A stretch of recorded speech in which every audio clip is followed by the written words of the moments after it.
तो आज मैं आपको एक अनोखी रहस्यमय कहानी सुनाऊंगी। अगर आप चैनल पर नए हैं तो अभी सब्सक्राइब कर ले, क्योंकि यह मेरा दूसरा नया चैनल है। तथा कहानी पूरा देखे, अंत में एक अनोखा रहस्य छुपा है। धन्यवाद। तो सुनिए। एक विशाल और समृद्ध राज्य था आनंदपुर। इस राज्य के राजा का नाम चंद्रदेव था। राजा चंद्रदेव बहुत न्यायप्रिय और प्रजावत्सल थे। उनके शासनकाल में प्रजा बहुत सुखी थी, लेकिन राजा स्वयं एक गहरे दुख से पीड़ित थे। वे निसंतान थे। कई वर्षों से उन्होंने और उनकी रानी ने पुत्र प्राप्ति के लिए अनगिनत यज्ञ, पूजा पाठ और तपस्याएं की थी, लेकिन कोई लाभ नहीं हुआ। उनकी वृद्धावस्था करीब आ रही थी और उन्हें अपने राज्य के उत्तराधिकारी की चिंता सता रही थी। राजा चंद्रदेव भगवान शिव के परम भक्त थे। वे मानते थे कि केवल महादेव ही उनकी यह इच्छा पूरी कर सकते हैं।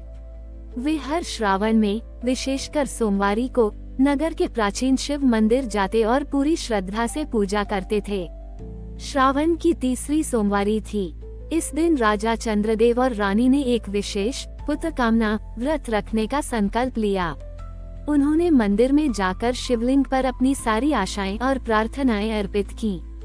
राजा ने अपनी आंखें बंद कर ली और मन ही मन महादेव से कहा, हे भोलेनाथ, मैंने अपना जीवन प्रजा की सेवा में समर्पित कर दिया है।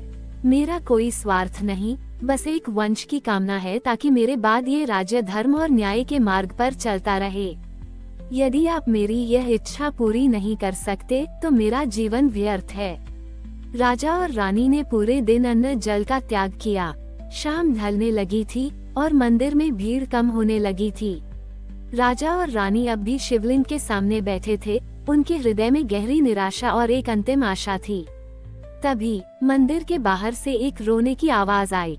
वो किसी नवजात शिशु के रोने की आवाज थी। राजा और रानी हैरान रह गए। उन्होंने तुरंत बाहर आकर देखा।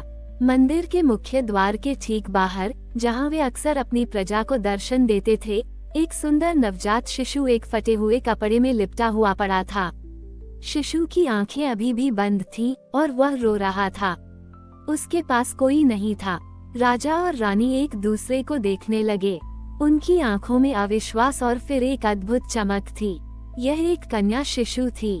रानी ने तुरंत शिशु को अपनी गोद में उठा लिया। शिशु ने रोना बंद कर दिया और रानी की गोद में मुस्कुराने लगा।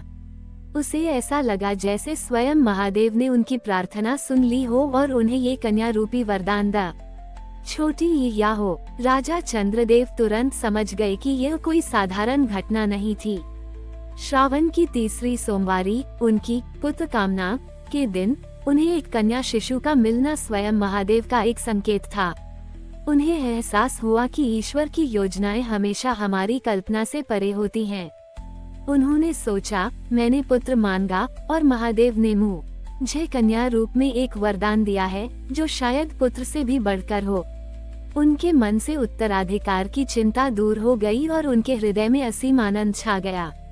राजा और रानी ने उस कन्या शिशु को अपनी पुत्री के रूप में स्वीकार कर लिया और उसका नाम शिवप्रिया रखा, जिसका अर्थ था शिव को प्रिय। शिवप्रिया बड़ी होकर अत्यंत बुद्धिमान, साहसी और दयालु बनी। उसने न केवल राज्य का कुशल शासन संभाला, बल्कि अपनी प्रजा के लिए ऐसे कार्य किए जो राजा चंद्रदेव भी नहीं कर पाए थे। उसने एक ऐसी न्याय प्रणाली विकसित की जहां स्त्री और पुरुष को समान अधिकार मिले और शिक्षा को पूरे राज्य में फैलाया। श्रावण की तीसरी सोमवारी उस राज्य में केवल एक धार्मिक पर्व नहीं, बल्कि वरदान दिवस के रूप में मनाई जाने लगी, जो ये सिखाती है कि महादेव की कृपा हमेशा हमारी इच्छा के अनुरूप नहीं, बल्कि हमारी भलाई और सृष्टि की योजना के अनुरूप बरसती है। ये कहानी आज भी उस राज्य में ये याद दिलाती है कि शिवजी कभी कभी हमें वह देते हैं जिसकी हमें सबसे अधिक आवश्यकता होती है, न कि वह जिसकी हम कामना करते हैं, और उनका आशीर्वाद अप्रत्याशित रूपों में आता है। राजा चंद्रदेव और रानी के लिए शिवप्रिया का आगमन केवल एक पुत्री का मिलना नहीं था, बल्कि दैवीय योजना और असीम करुणा का प्रत्यक्ष प्रमाण था। शिवप्रिया, जिसे शिव को प्रिय नाम मिला था, बड़ी होकर न केवल रूपवान थी, बल्कि ज्ञान, बुद्धि और साहस का भी पर्याय थी। उसने अपने माता पिता के गुणों को आत्मसात किया और राज्य को एक नई ऊंचाई पर ले गई। शिवप्रिया ने अपने शासनकाल में कई ऐसे कार्य किए जो उस समय के लिए क्रांतिकारी थे। उसने सबसे पहले कन्या शिक्षा को अनिवार्य किया। ये कहते हैं, छोटे हुए की एक शिक्षित कन्या 2 परिवारों को रोशन करती है। उसने कन्या शक्ति विद्यालय बनवाए जहां हर वर्ग की लड़कियों को निःशुल्क शिक्षा मिलती थी। उसने महिलाओं को व्यापार और प्रशासन में भाग लेने के लिए प्रेरित किया, जिससे राज्य की अर्थव्यवस्था और भी मजबूत हुई। उसने एक ऐसी न्याय प्रणाली विकसित की जहां गरीबों और वंचितों को शीघ्र न्याय मिले। उसने स्वयं वेश बदलकर प्रजा के बीच जाकर उनकी समस्याओं को समझा और उनका समाधान किया। शिवप्रिया का मानना था कि एक शासक का सच्चा बल उसकी प्रजा का विश्वास और उसका स्वयं का नैतिक आचरण है। जिस प्राचीन शिव मंदिर में शिवप्रिया को शिशु रूप में पाया गया था, उसे शिवप्रिया ने भव्य रूप दिया। उसने मंदिर के चारों ओर एक विशाल शक्तिधाम बनवाया, जिसमें न केवल धार्मिक अनुष्ठान होते थे, बल्कि ज्ञान, कला और सामाजिक कार्यों के केंद्र भी थे। शक्तिधाम में हर कोई बिना किसी भेदभाव के अपनी क्षमता के अनुसार सेवा कर सकता था। वरदान दिवस श्रावण की तीसरी सोमवारी को आनंदपुर राज्य का सबसे महत्वपूर्ण और प्रेरणादायक पर्व बन गया था। इस दिन शिवप्रिया स्वयं शक्तिधाम में उपस्थित रहती।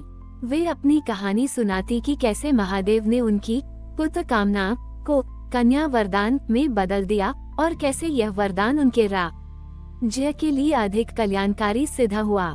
इस दिन कन्या शक्ति विद्यालय की छात्राओं द्वारा सांस्कृतिक कार्यक्रम प्रस्तुत किए जाते थे और महिलाओं को उनके उत्कृष्ट कार्यों के लिए सम्मानित किया जाता था। शिवप्रिया के शासनकाल में आनंदपुर राज्य ने स्वर्ण युग देखा। राज्य में अभूतपूर्व शांति, समृद्धि और सामाजिक समरसता थी। कोई भी भेदभाव या अन्याय नहीं था। पड़ोसी राज्य भी आनंदपुर के आदर्श शासन से प्रेरित थे और शिवप्रिया को धर्म और न्याय की देवी मानते थे।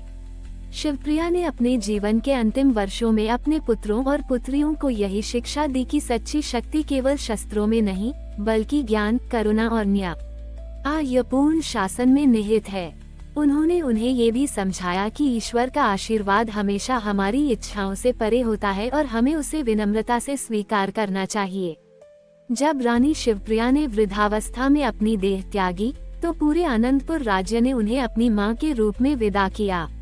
उन्हें उसी शक्तिधाम परिसर में समाधि दी गई जहां उन्हें जीवन मिला था। उनकी स्मृति में एक भव्य नारी शक्ति स्तंभ स्थापित किया गया, जिस पर उत्कीर्ण था, कन्या ही शक्ति है, वही वरदान है। आज भी श्रावण की तीसरी सोमवारी पर आनंदपुर में वरदान दिवस बड़े उत्साह और श्रद्धा के साथ मनाया जाता है। ये केवल एक धार्मिक पर्व नहीं, बल्कि नारी सशक्तिकरण और दैवीय कृपा के अप्रत्याशित रूपों का वार्षिक उत्सव है। इस दिन नई पीढ़ी के लोग राजा चंद्रदेव और रानी शिवप्रिया की कहानी सुनते हैं।